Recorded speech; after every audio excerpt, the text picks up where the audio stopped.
Amigos, buenos días, buenas tardes, ¿cómo están? ¿Qué ha sido de ustedes? Es un gusto darles la bienvenida a un nuevo episodio de su podcast favorito de libritos, Una mala lectora. Yo soy Fer, la mala lectora en cuestión. Y antes que nada, unas disculpas porque mi voz está un poco Carlitos Finster, está un poco gangosa y ronca, yo sé. Pero me ha dado una gripe horrible. Cuando me da gripe también me pongo mal de la garganta si es invierno porque hace años me dio laringotraqueobronquitis y me quedo algo crónico, entonces van a tener que soportar esta voz por lo menos un episodio más. Espero que ustedes me estén escuchando sin gripe, sin tos, con su bebida de preferencia, ya sea un cafecito, tecito, coquita helada, ya esto depende de qué parte del hemisferio me escuchan. Estoy intentando grabar más temprano, mover mis hábitos con el podcast, recién son las 7, así que deseenme suerte para terminar temprano. Además, les voy adelantando que la próxima semana también va a haber episodio, va a ser un jueves, ya con esto nos regulamos con el día de posteo oficial, que son los jueves. Igual voy avisando que va a ser un episodio de nicho, quizás muy de nicho, pero bueno, contenemos multitudes, ustedes ya saben. Como les dije al inicio del año, este 2025 estoy haciendo mi mejor esfuerzo por postear cada 2 semanas y de acuerdo a ello, a esta semana debería tener 12 episodios de la temporada 3. Y en realidad este es el 10º episodio que voy posteando. Estoy 2 episodios atrasada y estoy muy terca y determinada con ponerme al día. Así que en julio también esperen 3 episodios y ya cuando esté al día dejaré de vivir atormentada por el fantasma de no estar al día en el podcast.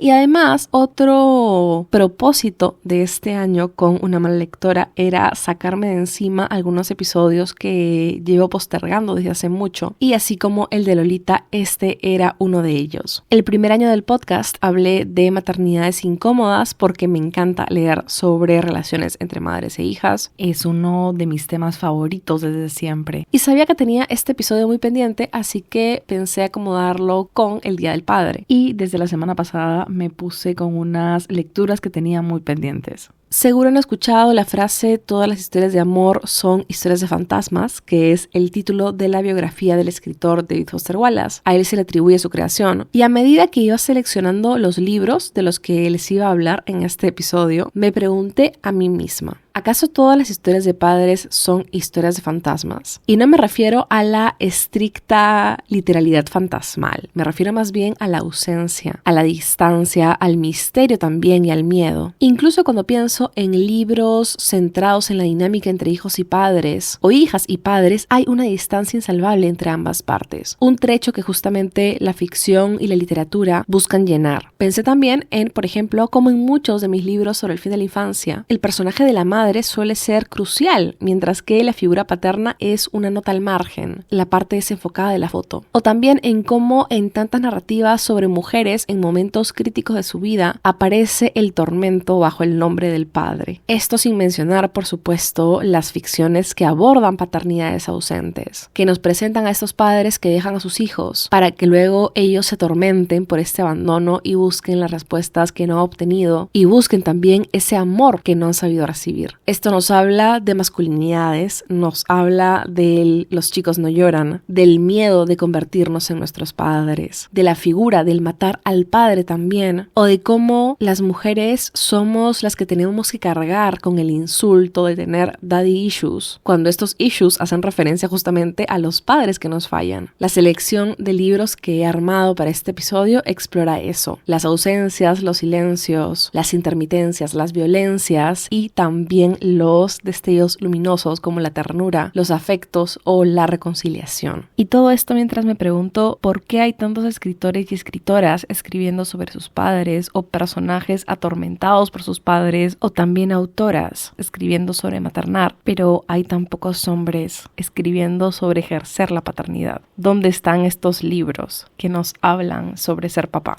Me emociona mucho hablarles de este tema por la variedad literaria que he conseguido. Hoy tenemos ciencia ficción, tenemos cartas, cómics, ficción literaria, poesía, no ficción, etcétera, etcétera. Pero sobre todo hay variedad en cómo se retratan estos vínculos entre padres e hijos, entre padres e hijas, y cómo se explora esta suerte de cualidad fantasmal de la que les hablaba. Arranqué el episodio mencionándoles que hice el episodio de maternidades el primer año del podcast, en el 2023, y en ese momento empecé medio que a armar mi selección de libros sobre paternidades. Y en ese momento me di cuenta de un patrón bien interesante, y es que hay muchas ficciones en las que los padres, pese a ser personajes súper secundarios, sí que llegan a tener una gran escena definitoria. Un gran destello luminoso que definitivamente no se compara en cantidad a escenas de otros personajes. Sin embargo, cuando pensamos en el peso de la narrativa, terminan siendo escenas definitivas, como les digo. Estos libros no son sobre paternidades, sin embargo, cuando tú recapitulas los grandes pasajes de estas ficciones, son estas escenas entre padres e hijos o hijas que salen a relucir. Pienso, por ejemplo, en Orgullo y Prejuicio, en una de sus escenas finales, cuando Elizabeth se acerca a su papá para decirle que ama al señor Darcy, que se quiere casar con él. Y no me digan que es un spoiler, el libro se publicó hace como 200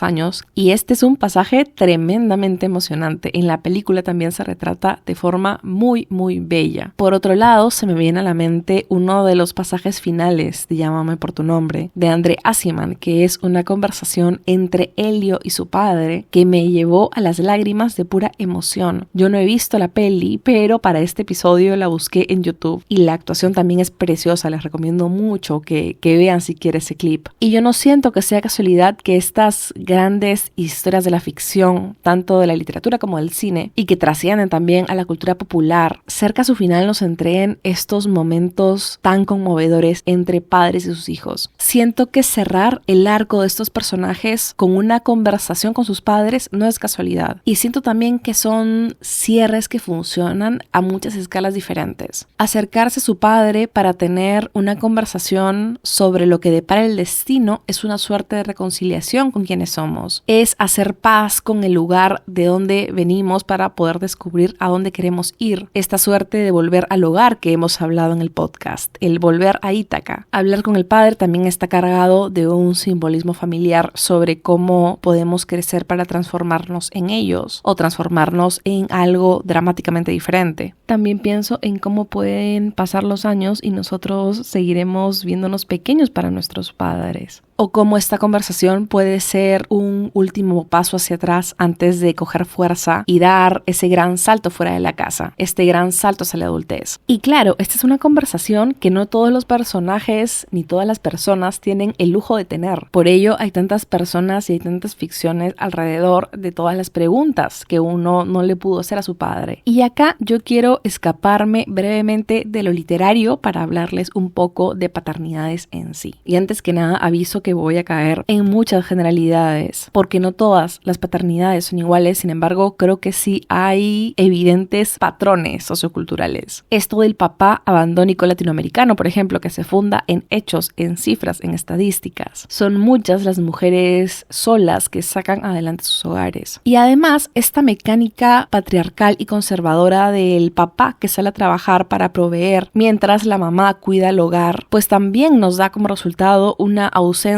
marcada en el lugar del papá. Obviamente, un papá abandónico es muy diferente a uno que se ausenta para trabajar y en fin, pero también hay una suerte de desconexión con el padre cuando él se ausenta en casa. Hay muchos padres divorciados que, pese a la distancia natural, se saben hacer más presentes en la vida de sus hijos que padres que viven con ellos pero paran trabajando o están distanciados de ellos. Y claro, yo creo que si le preguntas a tu mamá quiénes eran tus amigas en el colegio, te van a poder dar varios nombres, incluso los nombres de las mamás de tus amigas, de sus hermanos o de sus papás. Pero si haces el mismo ejercicio con tu papá, es muy probable que los resultados no vayan a ser los mismos. Siento que socialmente le hemos dado una licencia a los papás para tener cierta desconexión emocional o desconexión del cuidado en general. Si esta es tu primera vez escuchándome, primero que nada deberías escuchar el podcast en orden después de escucharme hoy día, porque hay lore, hay muchas recomendaciones que se entrelazan. Y segundo, algo que ya he comentado bastantes veces por acá, es que mi papá falleció cuando yo tenía 20 años. Y a medida que ha pasado el tiempo y el dolor del duelo se ha amoldado a mi vida, creo que he podido darme cuenta que mi mayor tristeza de haber perdido a mi papá es sentir que nunca me llegó a conocer realmente. Para esto mis papás se separaron cuando yo tenía como 3 años, entonces solo lo veía los fines de semana. Cuando cumplí 15 años me mudé de ciudad y no sé, siento que como que me esforzaba por ser una gran hija durante esos domingos que lo veía y eso me impidió sentirme en total confianza con él. Por eso siento que es como si no me hubiera conocido del todo. Y claro, ¿cómo me podría querer si no me conoció? Suena fuerte, yo sé, pero este tipo de cosas siento que nunca me las cuestiono con mi mamá porque ella sí me conoce. Con ella nunca he tenido que performar el ser una hija maravillosa. Y por supuesto que sé que esta historia no es la historia de todos, la historia de todas, pero creo que sí hablo por muchos cuando puedo identificar un vínculo distinto con mi mamá que con mi papá y que la distancia que me separa de él no es que nació con su muerte, sino que siempre estuvo ahí y a partir de que murió solo se ha ido haciendo más y más y más grande. Y en general, los hombres gozan del privilegio de que se les exige menos como padres de lo que les exigimos a las mujeres como madres. Eso ya lo hemos hablado en el podcast, sobre todo en el episodio de maternidad. Los requerimientos a cumplir para ser considerado un buen papá no son ni remotamente tan exigentes como los que se les piden a las mujeres para ser buenas mamás. Y si los libros de maternidad me obsesionan por la radiografía que realizan de distintos vínculos entre madres e hijas, sobre todo, por cómo reflexionan sobre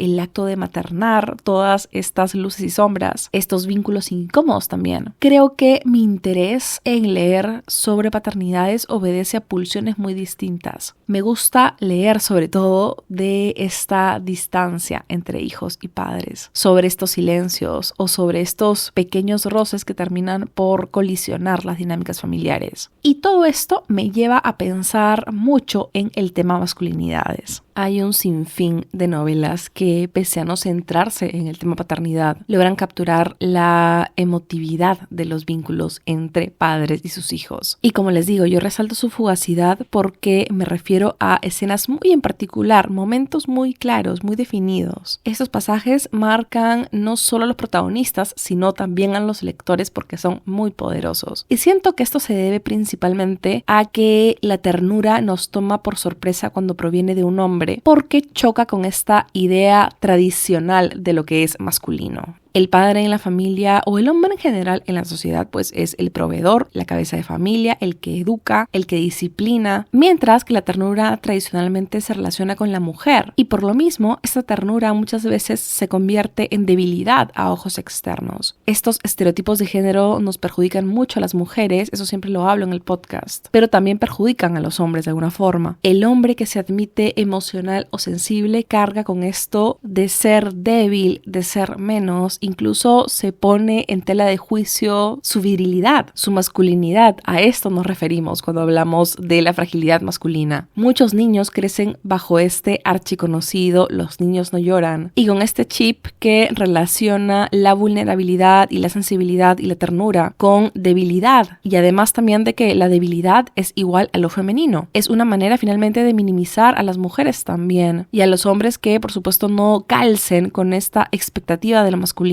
Y como esta ternura y vulnerabilidad chocan con lo establecido tradicionalmente como masculino, terminamos las chicas muchas veces valorando más cuando un hombre va en contra de los estereotipos para revelar sensibilidad. No sé si han visto cuando comparan portadas de revistas, pero el mismo actor que sale flexeando sus músculos y con cara de rudo para una revista de hombre, sale totalmente vestido y mucho más sonriente en una revista para mujeres. La mirada masculina busca al hombre encarnando esta figura de el macho. En inglés, el término machismo de hecho se refiere a la exageración de la masculinidad, del orgullo exacerbado de ser hombre. Y los hombres valoran muchísimo esto, por eso tienen las cubiertas que les digo de hombres musculosos y aceitados, mientras que las chicas comparten TikToks de cómo les gustan los chicos que parecen gays o cómo se mueren por Pedro Pascal. Y los hombres no lo entienden, piensan que es un meme y no es un meme, es real y también es divertido, pero en fin. Cuando encontramos la ternura en un hombre se vuelve algo extraordinario porque no es lo más común. Es complicado ver a un hombre vulnerable porque la sociedad básicamente lo cría y lo moldea para que no lo sea. Y por eso también cuando hay un papá que hace más de lo mínimo se vuelve extraordinario, se vuelve un super papá. Por eso quería empezar el episodio de hoy recomendándoles un par de libritos que exploran justamente una paternidad que se contrapone a las convencionalidades en el sentido que abrazan mucho la ternura. Y antes de arrancar, este es el primer episodio en el que incluyo a tantos hombres. Igual hay muchas más mujeres que autores, pero no quería dejar de poner énfasis en esto, porque siento que como mujeres, por supuesto que podemos decir muchas cosas sobre la paternidad, sobre todo sobre relaciones entre padres e hijos o hijas. Sin embargo, cuando un hombre escribe sobre su padre, muchas veces lo escribe siendo padre también y aborda el tema de la masculinidad desde miradas que pueden ser muy interesantes. Y sentía que si dejaba fuera estas voces narrativas, pues el episodio me iba a quedar medio huérfano, irónicamente, y no quería sacar adelante un episodio sobre paternidades con este punto ciego tan evidente. Igual y si más adelante armo uno sobre hijas y padres, sí puedo prescindir de los varones, pero hoy día preferí no hacerlo porque es una mirada más general a la paternidad en sí. Pero bueno, como les decía, empiezo este episodio con historias que abordan la paternidad desde la ternura y la concepción de una masculinidad que se aleje un poco de lo convencional. Así que inicio el episodio con una de mis lecturas más recientes, que es El olvido que seremos de Héctor Abad Faciolince. Este libro es de esos títulos míticos sobre paternidad en Latinoamérica, casi que un clásico contemporáneo del continente. Y antes que nada, creo que sí es necesario un poco de contexto. El padre del autor, Héctor Abad Gómez, fue un médico especialista en salud pública, también era profesor, político, etc. Y sobre todo un activista por los derechos humanos que fue asesinado por paramilitares. Aunque igual el asunto de su muerte, tengo entendido, todavía no es que esté del todo esclarecido. En la época, el gobierno colombiano impulsó el paramilitarismo como respuesta a la guerrilla y ello generó que la violencia se intensificara finalmente. De hecho, el Centro Nacional de Memoria Histórica de Colombia estima que entre el 81 y el 2012, los grupos paramilitares causaron casi el 39% de las muertes de civiles, mientras que la guerrilla era responsable del 16%. Entonces, esta cifra nos ayuda a comprender que el paramilitarismo no fue ni de lejos la solución que se había prometido o pretendido dar. Y a Héctor Hijo le toma 20 años reunir la fuerza y la voluntad para escribir este libro, que es una suerte de carta de amor a su papá. Como les digo, este libro es casi que un clásico contemporáneo de nuestro continente. Mucha gente en cuyo criterio confío le había puesto 4 o 5 estrellas en Goodreads. Yo estaba segura de que el libro era bueno, pero de lo que no estaba segura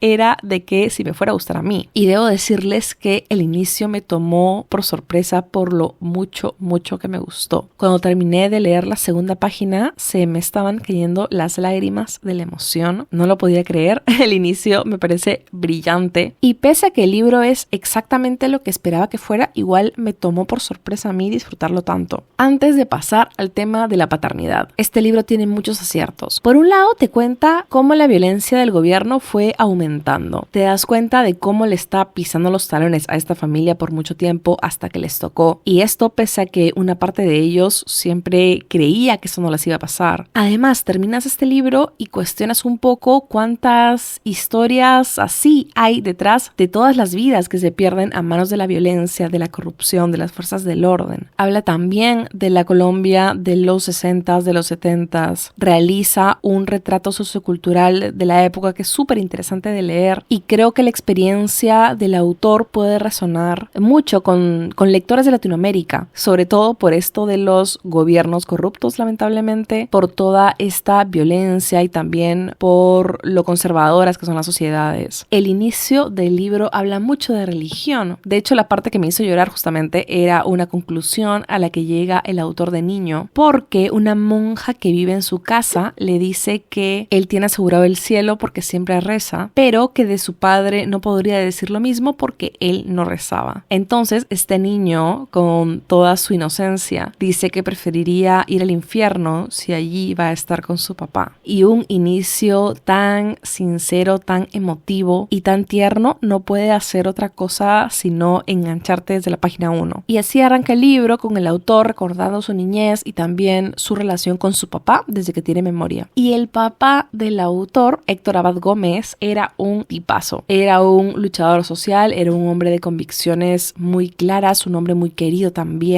Y más allá de todo esto, también era un padre muy noble, muy cariñoso y un señor que se esforzó mucho por criar de la mejor manera a sus hijos. Es verdad que sí hay pasajes del libro que se leen un poco como papá de película de las 3 de la tarde, demasiado bueno para ser real, pero en la mayor parte del libro el autor se esfuerza por crear un personaje muy humano y que cometía errores también. Y traer a la conversación estos errores no es para juzgar ni sentenciar, sino más bien para comprender, para acercarse un poco a él, porque quedaron preguntas pendientes que nunca va a poder responderle. Justo el autor confiesa su deseo por rendirle homenaje a su papá sin tampoco caer en idealizaciones y definitivamente lo logra. Yo siento que incluso él se esfuerza por buscar errores en su papá para evidenciar su compromiso con el libro, porque se nota que tiene los mejores recuerdos de su infancia y de su papá. En este libro se lee con mucha claridad el anhelo por dignificar su recuerdo, por resistirse al olvido. Es como decirle al mundo: oye, sé que la pérdida de mi papá te dolió porque era un activista importante, pero ese señor también era mi papá y quiero que lo conozcas. Y conocer a este señor mediante su hijo es una cosa preciosa. El retrato de Héctor Abad Gómez es uno hecho con muchísimo amor, con muchísima ternura, con mucha delicadeza. Algo que me encantó leer fue que él era muy cariñoso con sus hijos. El autor recuerda que de chiquito lo llenaba de besos y por supuesto que no faltaba la persona que le dijera: ay, lo vas a volver gay. Típico comentario de tía conserva y homofóbica. E incluso el autor recuerda esta contradicción entre sentirse querido por su papá pero también juzgado por terceros por estas demostraciones públicas de afecto. Y nuevamente esto nos habla de estereotipos de género, de machismo, de la fragilidad de la masculinidad y de cómo resistirse a un beso o un abrazo realmente no suma nada a tu vida. Lo que sumó a su infancia fueron justamente esos besos y esos abrazos y esos mimos. Otra cosa que me pareció súper interesante de este libro fue el rechazo que el autor tiene hacia su padre en un momento de su juventud. Y este rechazo nace en parte del miedo de nunca poder ser como él. Imagino que cuando creces bajo la sombra de un señor tan querido y tan inteligente y tan importante para tantas personas, resulta inevitable ponerse una mochila en la espalda más pesada de la que puedes cargar en ocasiones. Por ello tenemos esta figura tan interesante de matar al padre, que justo describe esta ruptura que atraviesan algunos hijos con sus autoridades paternales. Yo creo que El olvido que seremos puede ser un regalo excelente porque es de esos libros que puede disfrutar perfectamente una persona muy mayor, pero también alguien joven. Yo se lo quiero prestar a mi mamá, cuyo papá también está muerto, y no puedo esperar a verla sufrir con este libro y compartir un poco del trauma con ella, hacer trauma bonding. Y quiero volver a algo que les mencioné al inicio del episodio sobre cómo quería incluir a autores hoy día. Y es que uno puede creer que nada revive los daddy issues de una chica como leer a una autora sobre el tema. Sin embargo, leer una relación tan hermosa entre padre e hijo creo que puede doler incluso más. Si te hablan de dolor, tú ya conoces ese dolor, lo has vivido. Pero cuando te hablan de belleza, de esa belleza que a ti se te ha negado, provecho, porque ese es otro viaje, amiga. Y además, Héctor Abad Pasolín tuvo hermanas y él se sentía el favorito, él y su hermana que falleció. Entonces, me parece altamente probable que lo que él vivió no lo vivieron sus hermanas. Y ver una cosa tan bella, tan de cerca y no tenerla tú debe doler muchísimo. Creo que muchas chicas se pueden sentir identificadas con esto. Y no me refiero a ese caso en particular, sino a, no sé, por ejemplo, cuando los papás se separan y los hombres vuelven a formar casas, vuelven a formar matrimonios y hacen borrón y cuenta nueva y están muy presentes para sus nuevos hijos de una forma en la que no estuvieron ahí para ti. Así que no sé, les dejo eso para que lo piensen.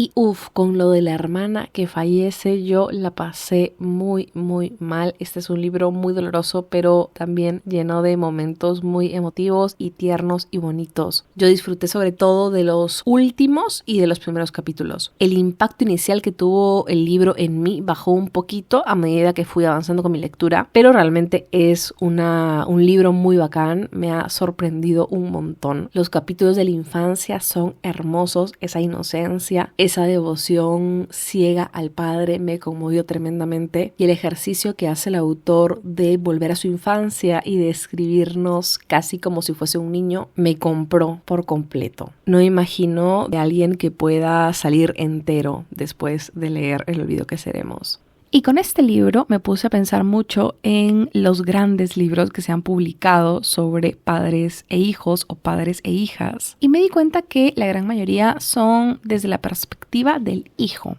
La paternidad se aborda desde afuera. Pienso en La distancia que nos separa, de Renato Cisneros, que yo no he leído, pero que fue un hit en Perú. Tiene que ser el libro más vendido del género en los últimos años. También pienso en Guacorretrato, de Gabriela Winer, que tampoco he leído y dudo que vaya a leer, pero que estuvo en el long list del Booker, que es un meritazo. Además, la autora ya está súper consolidada. También pienso en la gran novela gráfica de Art Spiegelman, Maus, que fue un parteaguas en el género porque a partir de esta publicación se empezaron a tomar más en serio los cómics. Hoy me he guardado la recomendación de este libro, pero en uno de los próximos episodios ya verán por qué. Pienso en Cómo maté a mi padre, de Sara Jaramillo Klinkert. Pienso en Missing, de Alberto Fuguet, en Ordesa, de Manuel Vilas. Estos grandes libros sobre padres están casi siempre centrados en observar al padre. Pienso en La invención de la soledad también, de Paul Auster, me estaba olvidando. Tenemos como constante a los personajes del hijo, los personajes de la hija, a los mismos escritores como personajes, siendo quienes buscan, quienes anhelan, quienes extrañan, quienes recuerdan, quienes se torturan incluso. Por eso es que existe esta distancia de la que les he estado hablando tanto en el episodio, porque una y otra vez las historias de padres se escriben desde la perspectiva del hijo, y cuando miro al otro lado, cuando miro la maternidad, veo que el tema sí se aborda desde experiencias muy distintas. Tenemos a Annie Ernaux, a Camila Sosa Villada, a Lucía Berlin, a Vivian Gornick, a Edna O'Brien, a Jack Jassy, a Brana Yoshimoto, a Brenda Navarro. La lista puede seguir por horas y horas y horas. Tenemos ficciones y libros de no ficción que diseccionan la maternidad desde la experiencia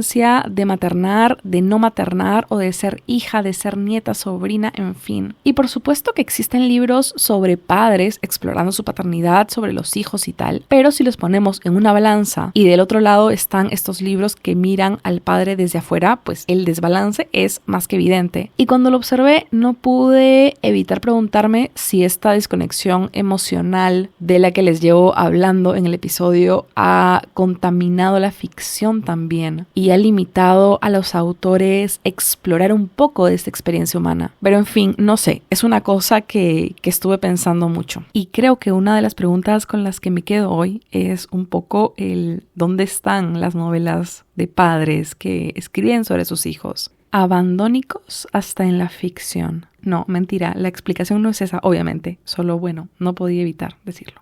Y ahora demos un salto dramático de género literario porque vamos a pasar a una literatura mucho más comercial, a una autora gringa mega bestseller que leo cada tanto que no sé bien qué leer porque siempre me engancha. Es una mujer muy efectiva y me estoy refiriendo a Taylor Jenkins Reid con El regreso de Carrie Soto, traducido por María del Carmen Boy Ruiz para Umbriel. Y les cuento, esta autora tenía un éxito moderado escribiendo romances hasta que publicó Los 7 maridos de Evelyn Hugo en el 2017 y La mujer se volvió un hit.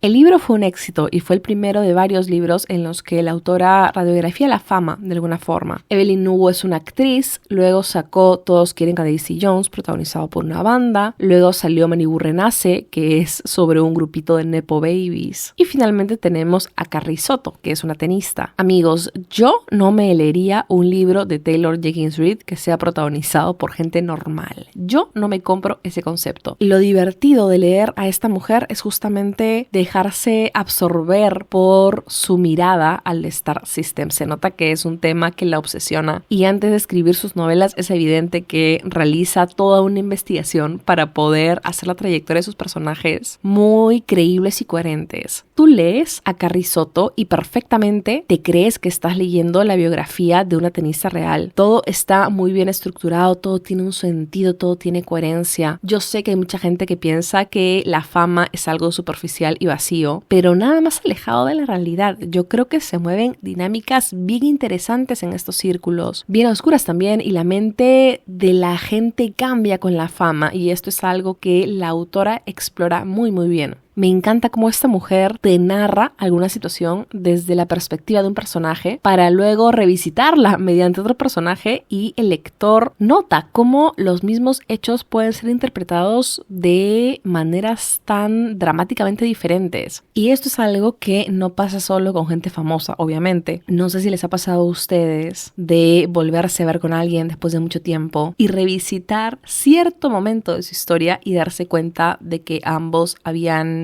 interpretado un mismo hecho de manera muy diferente y habían actuado por mucho tiempo tomando ese recuerdo en cuenta. Estos libros son eso, son ese chisme que siempre revisitas cuando conversas con tus amigas y pueden pasar los años y en cierto momento de la noche siempre hay algo que añadir, algo que aclarar, una cosa que descubrieron, no sé. Realmente los libros de esta mujer son eso y además su fuerte es explorar vínculos femeninos siempre. Por eso ya hablaremos de ella en otro episodio que estoy cocinando. Pero hablemos ahora de Carrie Soto. Ella es una tenista súper exitosa que años después de haberse retirado ve que su récord de más Grand Slams ganados los rompe una tenista que es mucho más joven que ella. He cometido un error igual al describirla como una tenista exitosa porque Carrie Soto era la tenista. Y como no le parece que una chica le arrebate el récord, decide salir del retiro, volver a las canchas y recuperar este récord arrebatado. Toda la trayectoria de Carrie, cómo se va profesionalizando en el deporte, cómo es su carrera al estrellato, también un poco cómo lleva su retiro, todo esto es súper coherente, como les digo, súper realista, muy bien construido. La autora es una troma en esto. Uno de los temas claves del libro es la misoginia de la sociedad y cómo la prensa despedaza muchas veces a las mujeres, sobre todo a las que no encajan con esta idea tradicional de lo que debe ser una mujer. También es una crítica, por supuesto,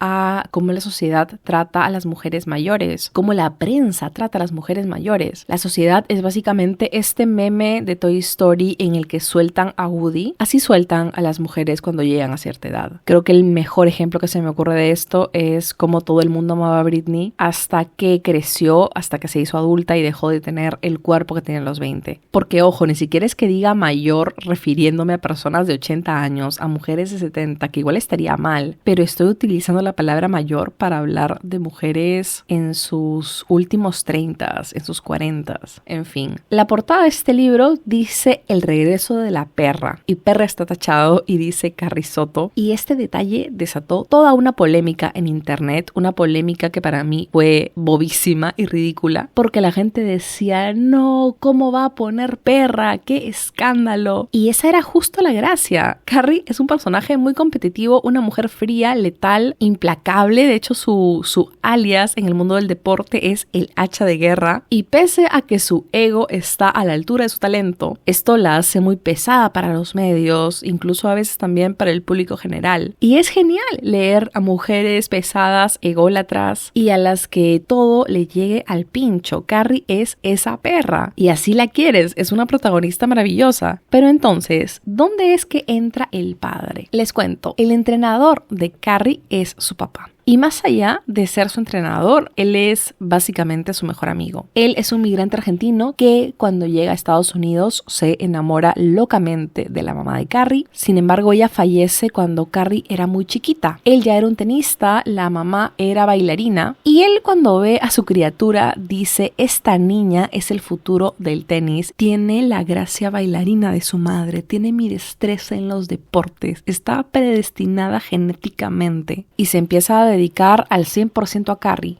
Él mismo le entrena para que sea la mejor tenista que se ha visto jamás. Y el papá de joven comete muchos errores en su crianza. Esta mujer es un poco un monstruo deportivo porque su papá, desde que era chiquita, le dijo: hija, tú eres Aquiles, tú eres la más fuerte de todos, de acá a la excelencia, que es un poco la historia de muchas mujeres en el deporte, ¿no? Entonces ella crece bajo estas expectativas tremendas. Es bien interesante ver cómo papá e hija van atravesando diferentes etapas a medida que pasa el tiempo. Cómo Carrie tiene una fe ciega en su papá, cómo él deposita sus sueños en su hija, en lo que es quizás una carga demasiado pesada, y en lo que van creciendo de la mano, en un momento se alejan y pueden observar esta dinámica desde otra mirada. Y les digo esto porque hay un momento en el que Carrie es súper exitosa, pero es la número 2 en cierto ranking que es súper importante para los tenistas, y ella quiere ser la número 1. Entonces le dice a su papá: bueno papá, tienes que mejorar tu entrenamiento, exígeme más, tengo que ser la 1. Y el papá es como: hija, pero ya estás súper bien, eres súper talentosa, eres la mejor ante mis ojos y del mundo, no es que necesites este numerito. Y este consuelo que para el padre es validar el éxito de su hija, para Carrie es la pérdida de confianza del padre hacia ella porque siente que él no cree que ella tenga lo requerido para ser la número 1. Y este salir del retiro no es solo probarle al mundo quién es Carrie, no es solo callarle la boca a los periodistas machistas que ningunean a una mujer retirada, sino también es darse el gusto de entrenar junto a su papá una vez más. Y amigos, el papá de Carrie, el señor Javier Soto, es un señor encantador, es un señor que adora a su hija y que realmente pone su vida como en espera por ella. Y siento que estamos muy acostumbrados a ver a mujeres haciendo esto y no a hombres. Además, es súper interesante ver cómo la edad hace mella en él. Este hombre de joven era muy fuerte y energético e impulsaba mucho a esta hija y le decía: tú eres Aquiles, nena, de acá la excelencia, la número 1. Y cuando pasan los años se convierte en un señor muy tierno y también un poco preocupado por cómo su crianza moldeó a su hija. Perdonen que me ría, pero todas las partes en las que le decía: tú eres Aquiles, me parecían muy divertidas. Además, me parece muy refrescante ver un libro de ficción comercial protagonizado por una mujer en sus 30 y muchos y su padre. Me parece lindo diseccionar esta relación en este punto de la vida clave para ambos, porque ella está retirada y él es un jubilado. Leer a estos dos era como el meme de Calamardo viendo a través de la ventana a Bob Esponja y Patricio divirtiéndose, porque claro, las chicas sin papá y yo somos Calamardo viendo esta relación tan bella de padre e hija, viendo esta entrega que tiene el papá por Carrie. No creo que este libro te vaya a cambiar la vida o algo así, sin embargo es muy emocionante, está muy bien escrito, la narración de los partidos de tenis es súper entretenida, es ideal para pasar un rato, te lo lees en 2 días pese a que sea gordito, y realmente qué bestia la autora para construir historias que se sienten tan reales. Igual mi favorito de ella sigue siendo el de Daisy Jones. Me parece que todavía no he hablado de él, pero me parece que en el episodio 40, porque el siguiente ya lo tengo casi cerrado, Daisy Jones sí aparece y ya sabrán por qué es mi favorito.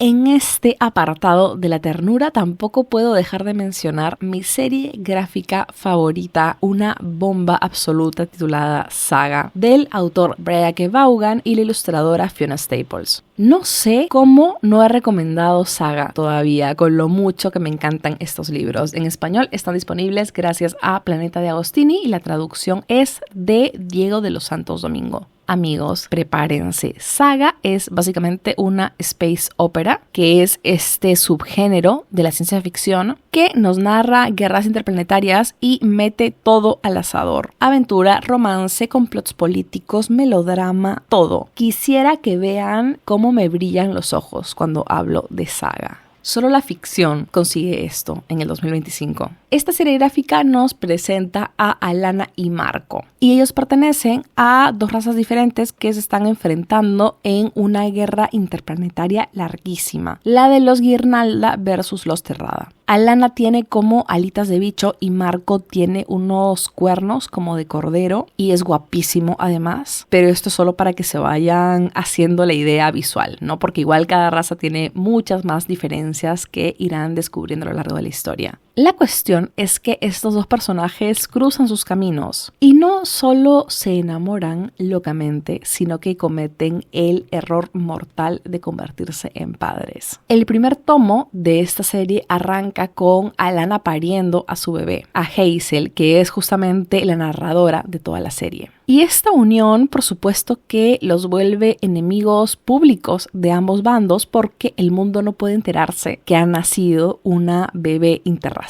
Y es así como se da inicio a una historia de huidas y persecuciones súper vibrante, divertida, sexy, violenta, emotiva. Saga lo tiene todo y más. Les juro que el elenco de personajes es un goce absoluto. Además de nuestra familia protagonista, que es fantástica, a un fantasma que se vuelve niñera, también tenemos a un príncipe robot que tiene un televisor en vez de cabeza. Las escenas de sexo de este príncipe son graciosísimas. También tenemos un cazarrecompensas que trabaja con una gata gigante que detecta mentiras y tiene una situationship súper complicada con una mujer /araña. Saga es una space opera completísima, la verdad siempre lo digo cuando recomiendo estos libros, perdonen que me repita, pero Saga lo tiene todo. Las ilustraciones de Fiona Staples son una belleza, el color también. Igual en redes les voy a dejar un par de fotos y para el reel que haga para Spotify y para Instagram y TikTok, etcétera, pues también pondré un par de clips. Y yo sé que si digo serie gráfica puedo asustar, pero les cuento, Saga se empezó a publicar en el 2012 y este año se publicó el tomo 12. Yo he leído hasta el 9 y se me rompió el corazón como no tienen idea. Tengo muy pendiente continuar esta serie. Lo he postergado porque obviamente para leer el 10 tengo que releer el 9 y no sé si mi salud mental aguante, pero bueno, son cosas que una mujer tiene que hacer. Sé que 12 tomos puede sonar a bastante, pero realmente son tomos delgados, son tomos aparte que se leen al toque y es de mis recomendaciones de cabecera cuando alguien quiere empezar a leer novelas gráficas o leer ciencia ficción. Y yo, amigos, no podía hablar de paternidades en un episodio del podcast sin traer a la conversación a Marco. Y ojo, los protagonistas son tanto Marco como Alana, pero siento que Marco se roba muchas veces el spotlight y el corazón de quienes leemos Saga. Él es un papá muy comprometido con la protección de su familia y siento que en la ciencia ficción y las obras de este género se utilizan muchas metáforas y simbolismos en el sentido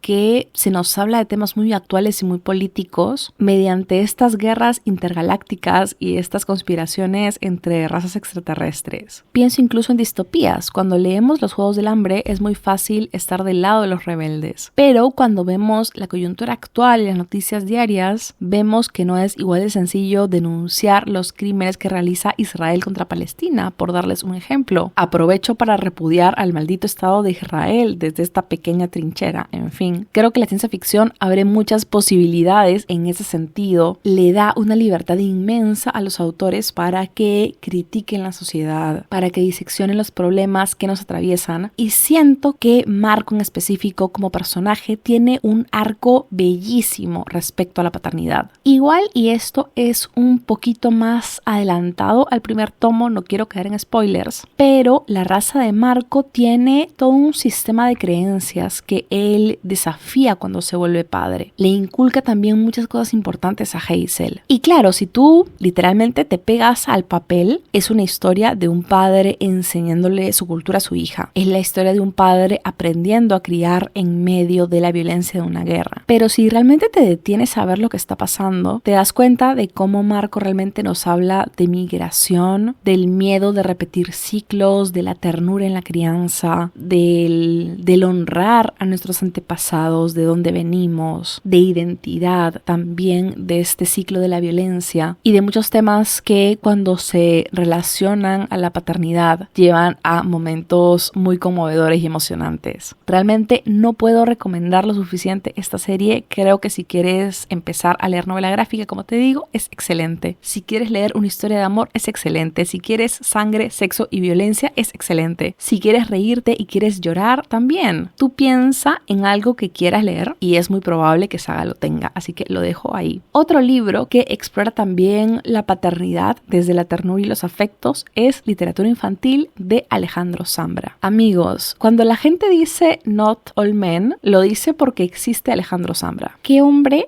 talentoso y sensible. Yo leí Bonsai de él hace años y me gustó un montón. Tengo varios libros pendientes de él y el primero en caer ha sido este, Literatura Infantil, que es su trabajo más reciente y fue publicado en el 2023 por Anagrama. Y Literatura Infantil es de estos libros inclasificables, cosa que me encanta. Tengo toda una sección en mi librero de puros libros inclasificables. Irónicamente, esa es su clasificación. Y es que este libro arranca siendo una suerte de diario de paternidad, pero luego pasa a ser una ficción y al final vuelve a la experiencia personal del autor, pero esta vez para hablar de su padre. En medio de todo también hay uno que otro poema, entonces es como un gran collage sobre la paternidad. Este es un libro sobre los encuentros y desencuentros entre padres e hijos. Es también un libro sobre afectos, sobre ternura. El autor se detiene en lo cotidiano como el amor juvenil, como el fútbol, la pesca incluso. Se estarán preguntando qué hace Fernanda leyendo sobre fútbol y sobre pesca.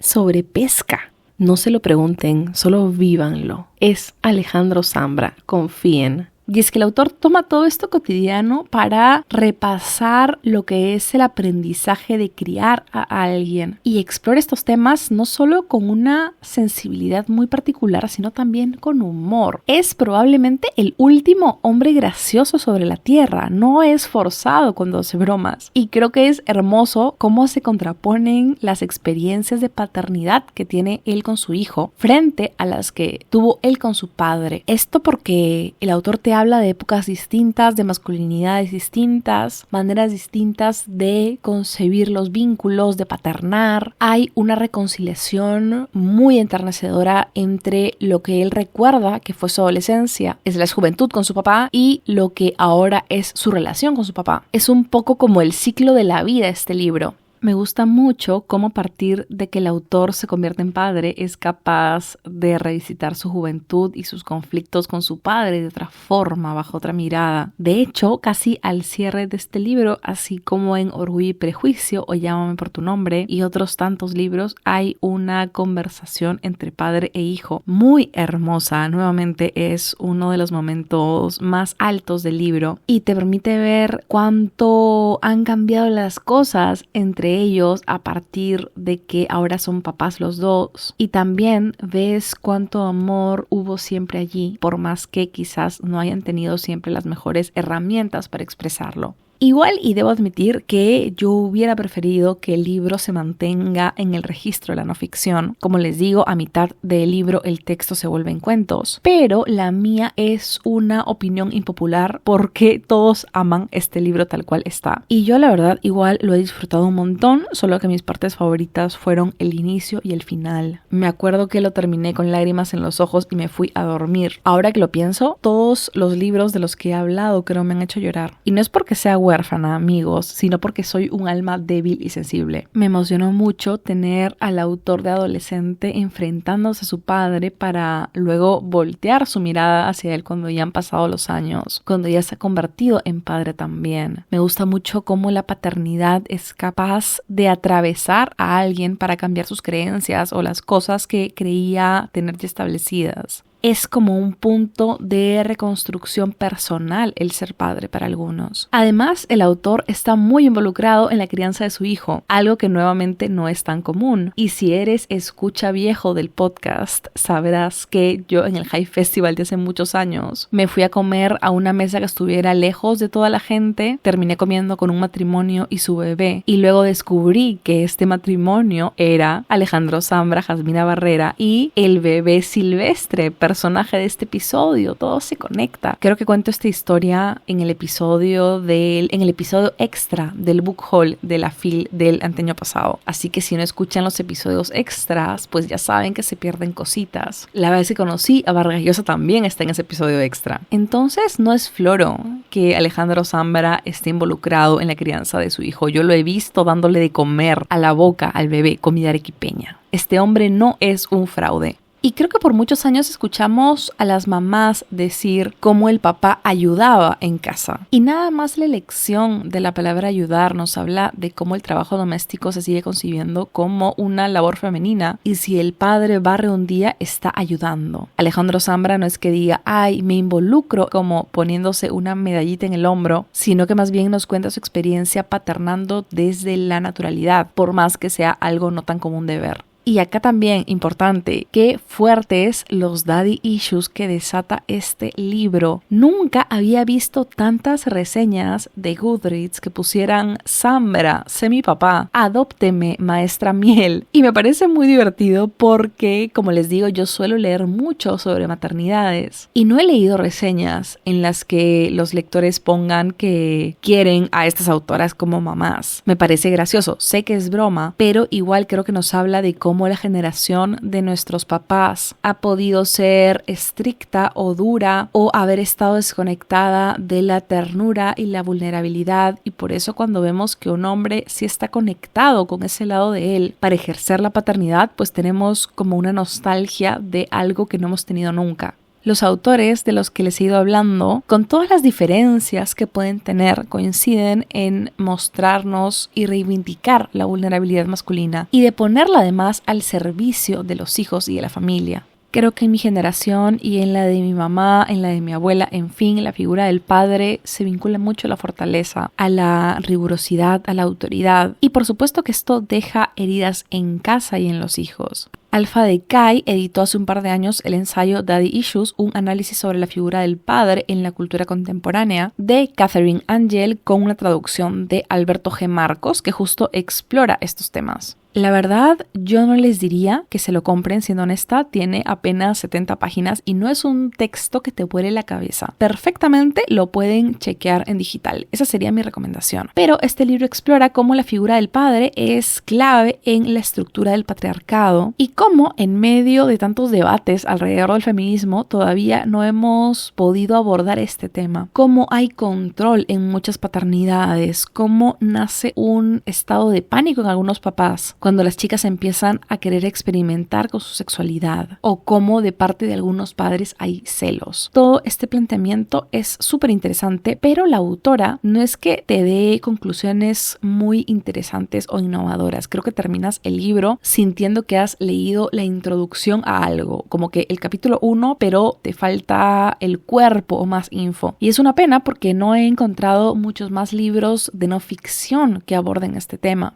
Y acá quisiera retomar algo que les mencioné cuando arranqué el episodio. Y es cómo a nosotras como mujeres se nos achacan los daddy issues y se nos insulta comúnmente en internet con esto de se nota que no tienes papá, cuando estos issues justo denotan la falta de un padre. Nadie le dice a los señores, se nota que abandonaste a tu hija, ¿sabes? Siempre es culpa de la mujer. Incluso me he topado con muchos TikToks de chicas funando a los papás de sus hijos porque no les pasan pensión, y la mayoría de los comentarios son en plan de, bueno, tú lo elegiste, bueno, tú te lo buscaste, si a él no le importa, menos me va a importar a mí. Y creo que todos estos discursos finalmente coinciden en responsabilizar siempre a las mujeres y hacer esto incluso de los daños que pueden ocasionar hombres. Definitivamente el abandono de un padre puede tener diversos efectos en los miembros de una familia. Por supuesto que hay gente a la que le afecta muy poco, hay gente que recibe mucho amor y uno no puede extrañar lo que nunca ha sentido. Pero es verdad que también hay muchas hijas que sí buscan validación de parte de figuras masculinas cuando falta un padre.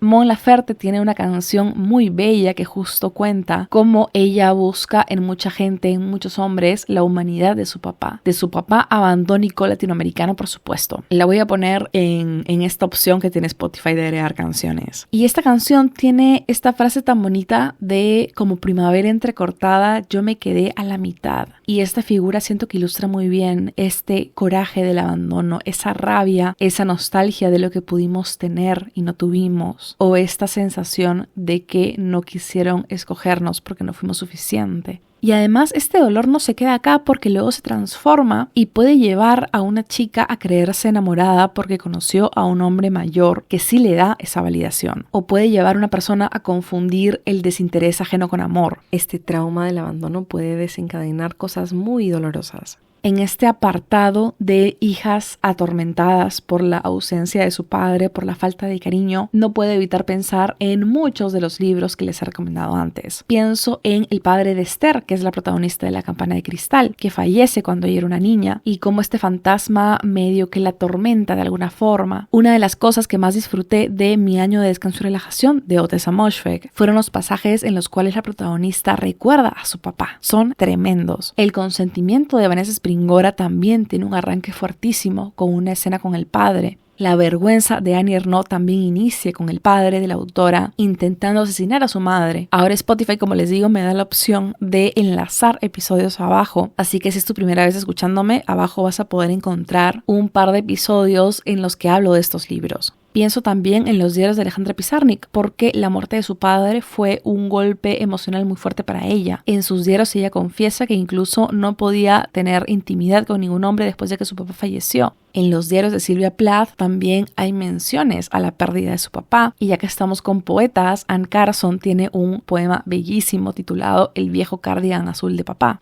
Actualmente estoy leyendo La cabeza de mi padre de Alma Delia Murillo. Es un memoir sobre cómo la autora, a sus 40 años y a puertas de adoptar un bebé, decide rebuscar un poco su árbol genealógico para conocer a su papá. Ella lo conoció cuando tenía como 7 o 6 años y pese a que no tiene ningún recuerdo de ese encuentro, ella siempre ha crecido con el dolor de esta ausencia. Justo en la contra, ella confiesa que escribe este libro para soltar el peso muerto de estos 40 años rumiando el mito de su padre. Es un libro fascinante que se detiene a observar mucho los vínculos femeninos, a observar a las amigas, a las abuelas, a las mamás. Y justo en el capítulo que estoy leyendo, estoy aproximadamente en la página 50 o 60, la autora te cuenta que su mamá tuvo 10 embarazos. La religión es un tema importante en este libro, guiño guiño a mi episodio de Chicas Católicas. Y a partir de esto, la autora cuestiona si fue la fe lo que impidió que su madre abortara alguna vez. Esto porque se pregunta cómo un cuerpo puede estar 10 años embarazado, de dónde puede sacar tanta fuerza. La autora te habla del cuerpo de su madre y cierra el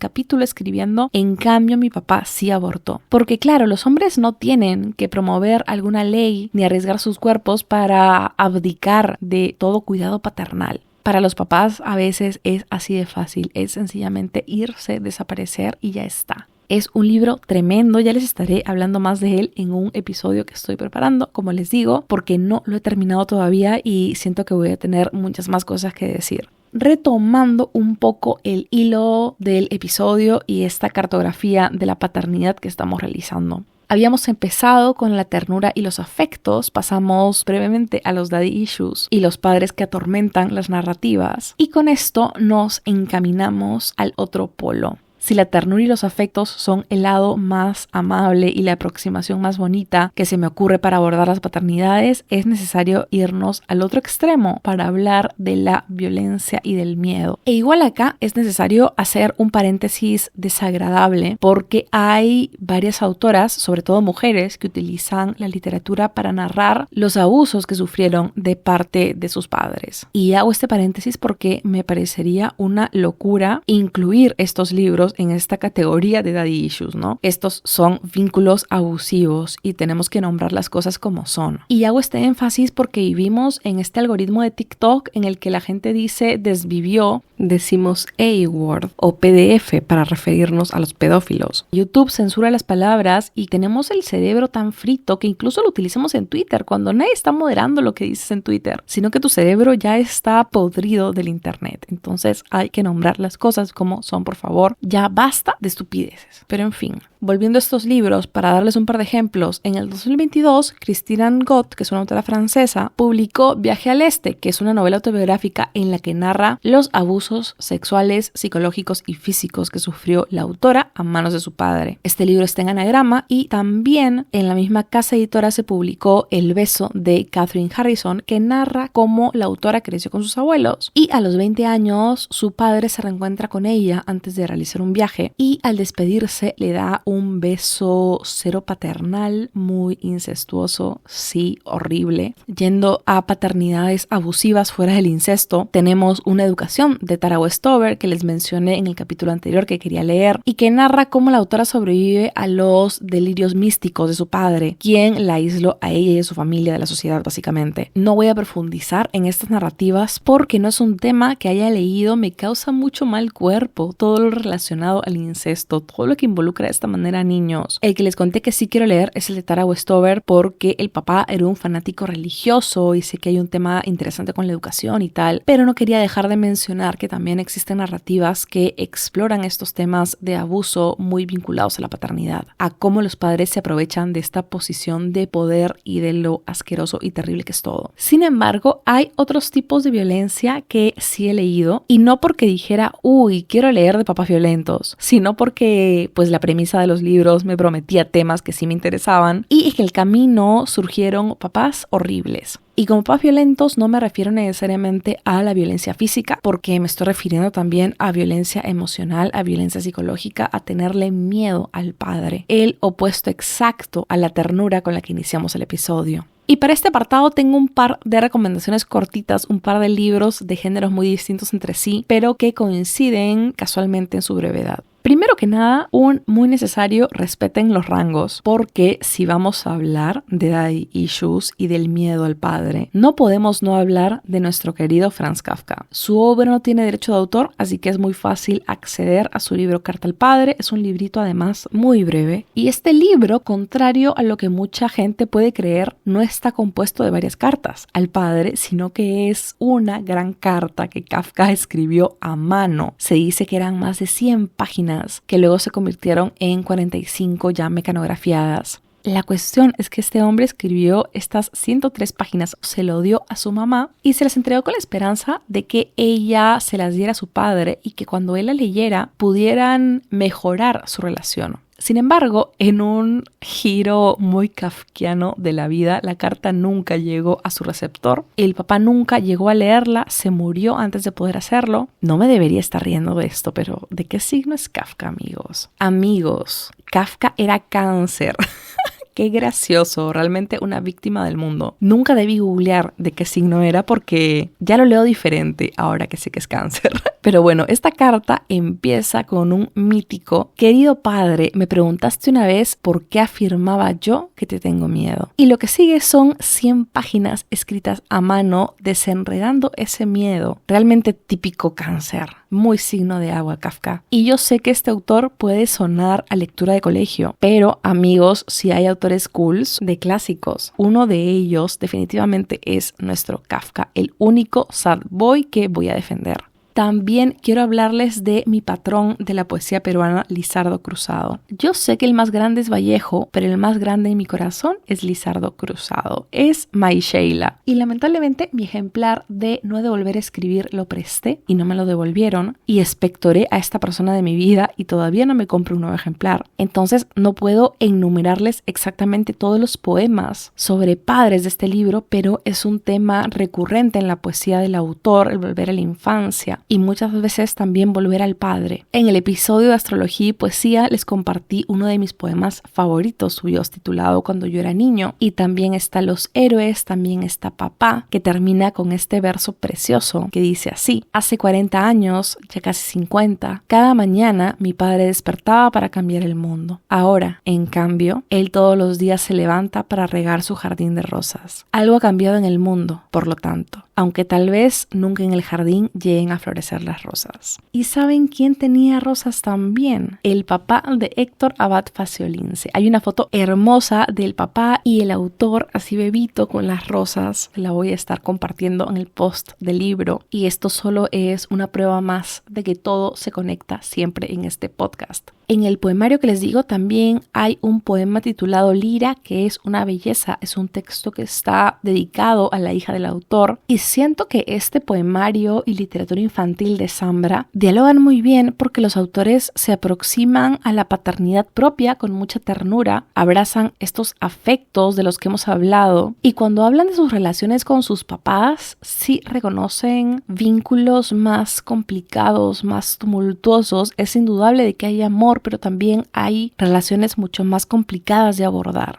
Yo adoro la sensibilidad de Lizardo Cruzado, adoro su crudeza y cómo con tan pocas palabras y con un lenguaje tan simple, más no sencillo, siempre hago esa diferencia, pues te puede transmitir y golpear tanto. Para mí, este señor es un tesoro nacional. Cambiando de género una vez más, vayamos a cuentos. Vayamos a Dientes de leche de Lana Bastasic, que pude leer en una traducción de Pau Sánchez Ferrer para Sexto Piso. Qué mal viaje leer estos cuentos. Por favor, Lana Bastasic, ¿qué has hecho conmigo? En el episodio de Volver a casa les hablé de otro libro de la autora, de su novela Atrapa la liebre, que me gustó un montón, y sus cuentos creo que me han gustado incluso más, aunque el costo ha sido alto porque he terminado muy palteada, muy incómoda, se me escarapeló la piel. Los cuentos de Lana Bastasic exploran la infancia. Todos los relatos de esta autora están protagonizados por niños, pero son niños muy conscientes de que habitan en un mundo de adultos. Acá no hay inocencia, acá no hay ternura, son cuentos muy oscuros, a veces crueles, también muy dolorosos, inquietantes. Y me llamó mucho la atención cómo en la mayoría de textos el papá es un personaje muy importante. En estos cuentos hay padres violentos, hay padres ausentes, padres que atormentan la narrativa, padres cómplices de abusos, también hay padres que son víctimas. La autora juega mucho con el rol del padre y a lo largo de sus cuentos ella le da a las masculinidades diferentes matices y con esto establece distintos vínculos entre padres e hijos o hijas. Y todos estos vínculos coinciden, siento yo, en esta cualidad fantasmal de la que les hablé al inicio. Tenemos padres con ausencias emocionales, con intermitencias. Tenemos a niños y niñas con coraje contenido por el abandono, rabia de la soledad, la incomprensión ante el mundo. Hay un cuento que trenza el tema de la fe religiosa con un matrimonio joven y una niña, y en un momento esta niña dice algo como: a mi papá le gusta decir tonterías, pero por el simple hecho de ser padre debería tener cuidado con lo que dice. Y siento que este momento resume muy bien la concepción de infancia que tiene la autora, porque estos niños están muy desconectados de la inocencia y pueden ser ingenuos respecto a temas complejos como es la fe que les menciono. Sin embargo, no es un mundo de juegos el que viven, sino que ellos saben muy bien que están regidos por la ley de los adultos. Las protagonistas de estos cuentos son las niñas que luego se van a convertir en las mujeres que protagonizan novelas como La vergüenza de Annie Ernaux. Las estampas cotidianas que nos muestran estos cuentos calzan a la perfección con lo que alguien confesaría en una sesión de terapia, intentando comprender por qué vincularse con hombres está siendo tan complejo, ¿me entienden? Todo se siente muy lejano en estos cuentos. Es como si estuvieras leyendo a personas que se han quedado detenidas en el tiempo. Los niños no son niños del todo, sino que son un poco grandes en cuerpos pequeños. Entienden más de lo que deberían entender. Y además estos son relatos en los que hay renacuajos y sangre y animales muertos. Y esta sensación de estar encerrado en un cuarto que no ha sido ventilado en mucho tiempo. Es una cosa extraña e incómoda la que crea Lana Bastasic. Y como les digo, la violencia y la paternidad juegan roles muy importantes en este libro. Creo que es súper recomendable si te gusta Mariana Enríquez o si te gusta Angela Carter incluso. Y he chismeado que tiene muchos más libritos publicados, así que cruzamos los dedos desde aquí para que la sigan traduciendo.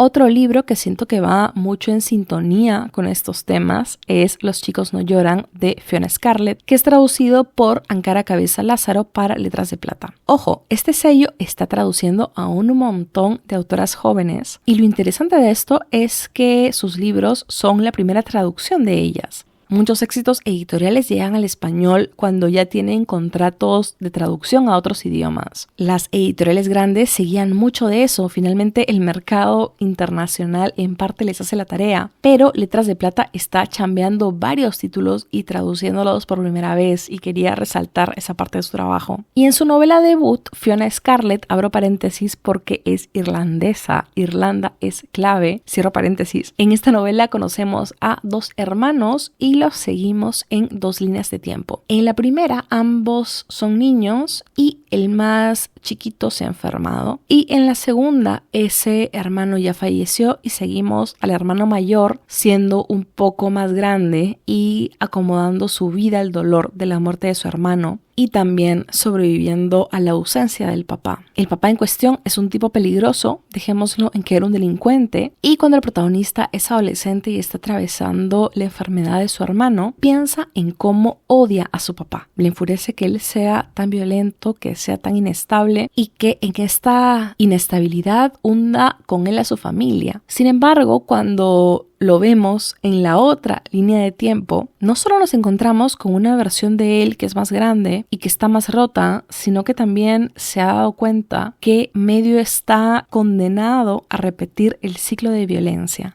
A mí me encantan estas ficciones que abordan cómo uno se convierte en lo que más odia. Es una figura muy dolorosa y muy interesante, y está presente en todas partes, desde el poema Cuando era un niño de Lizardo Cruzado, del que les hablé, hasta Eren Jaeger de Shingeki no Kyojin de Hajime Miyazama, pasando incluso por Apple de Charlie XCX. Y esto porque nos habla de humanidad y nos habla de violencia sistemática y de cómo siempre hay fuerzas más grandes que nosotros, y esas fuerzas a veces se ven representadas por nuestros traumas familiares, por traumas generacionales y por supuesto por nuestros papás y también por los papás de nuestros papás. En el episodio de Volver a Casa les conté que cuando yo era chiquita crecí viendo a mi papá adorar su jardín y regar sus plantas. Sin embargo, no fue hasta que él estuvo enfermo de cáncer que me contó un día de la nada, cuando lo fui a visitar, que cuando él era chiquito tenía un jardín en la casa de mis abuelos, pero que un día llegó a casa y el jardín estaba sepultado bajo una capa de cemento, cortesía de mi abuelo porque era militar. Y pensaba seguro que trabajar en un jardín pues era una labor demasiado delicada para un hijo suyo. Y esta anécdota tan chiquita se quedó rumiando mucho en mí. Y voy 10 años con esto. Mis respetos a Alma Delia Murillo, que sobrevivió a estos 40 años atormentada con la ausencia de su padre. Y es que claro, a partir de esto me pregunto muchas veces cuántas cosas hará hoy mi mamá con amor porque mi abuelo no la dejó en su día. O cuántas cosas haré yo en mi cotidianidad para llenar estos vacíos que se fueron haciendo más grandes y más hondos y más dolorosos por esta cuestión tan mundana de tener un papá. Y quería terminar el episodio leyéndoles el final de un poema hermoso de Silvia Plath titulado Papi. No lo leo completo porque está muy largo, pero aquí va. Y repito, pido disculpas por mi voz hoy día. Si maté a un hombre, que sean dos. El vampiro que dijo ser tú y se bebió mi sangre un año entero. 7 años, ya que preguntas. Papi, ya puedes descansar. Hay una estaca hundida en tu negro y pesado corazón, y la gente del pueblo jamás confió en ti. No paran de bailar y brincar sobre ti. Siempre supieron que eras tú. Papi, bastardo, ya basta. He terminado. Este poema está incluido en su bellísimo poemario Ariel. Yo estoy leyendo la traducción de Jordi Doche para Nórdica, pero la verdad es que me he tomado un par de libertades. Probablemente he cometido un crimen a la traducción. No estoy diciendo, obviamente, que yo, una simple mortal, haga un mejor trabajo que un traductor profesional, sino que Doche traduce bastard como cabrón. Y yo lo he dejado como bastardo porque cabrón es un término demasiado español. Me frustra mucho cuando los traductores se olvidan que también traducen para Latinoamérica. Imagino que no dejó el bastardo por la cacofonía del bastardo basta, pero igual, cabrón, de verdad, solo tenía que dejarles saber mi enojo. Pero bueno, amigos, eso fue todo por hoy. Y por supuesto que se han quedado bastantes libros en el tintero. He hablado de papás y fantasmas sin detenerme en el papá fantasma fundacional, que es el papá de Hamlet. También quería hablarles de Maus, de Pollo con ciruelas, de varios libros más, e incluso me quedé con muchas ganas de leer, por ejemplo, Dios fulmine a la que escriba sobre mí, de Aura García Junco. Espero poder conseguirlo en esta feria. O también tengo muchas ganas de leer Demonios, de Fatma Yermi. Y la lista estoy segura que puede seguir y seguir y seguir. Hay muchos libros que se quedan fuera, pero siempre habrá ocasión más adelante para hablar de ellos. No se preocupen, es mi podcast al final. Yo veré cómo me las arreglo. Y por supuesto que también hay muchas cosas sobre paternidades que se quedan en el tintero. Creo que podría armar un episodio sobre hijas y padres. Me gustaría, no sé qué me dicen ustedes. Pero sí, como les dije en el último episodio, cuando creé este podcast, dije, ay, 1 hora, me da sobradísimo para hablar todo lo que quiero decir, pero no, nunca es suficiente para mí. Y eso fue todo por hoy, amigos míos. Estoy con un dolor de garganta insoportable. Espero que hayan disfrutado del episodio tanto como yo disfruté de estas lecturas, como yo disfruté de armar la selección, de armar lo que quería decirles. En fin, yo la paso muy bien grabando el podcast y encargándome de toda la chamba creativa. Ya me queda lo más mecánico, que es editar, y ya les paso el episodio a modo de posta, porque es hora de que ustedes lo escuchen, me cuenten qué tal, lo recomienden, prueben alguna de las lecturas que les he recomendado, etc. No sé por qué he dicho prueben alguna lectura, es que ya estoy cansada, ya mi garganta ya no da. La lista completa de libros está en Instagram, en Twitter, en TikTok. Me encuentran como @unamalalectora en las 3 redes sociales. Va a estar enlazado el link al Instagram en la info de este episodio, tanto en Spotify como en YouTube. Maldita sea, me olvidé de decirles que estoy afiliada a Busca Libre, pero si quieren apoyar el podcast de alguna manera, pueden hacer sus compras en Busca Libre mediante mi link y yo gano una pequeña comisión con la que compro más libritos para nutrir el contenido que les voy a dar después. Por favor, déjenme 5 estrellas en Spotify. Eso es lo último. Y me voy a tomar mi jarabe, a chupar mi caramelo qué horrible hablo, es que desagradable todo. Me voy a estos caramelos, me estoy refiriendo a los caramelos, es que estoy mal de la garganta. Bueno, ya saben, adiós.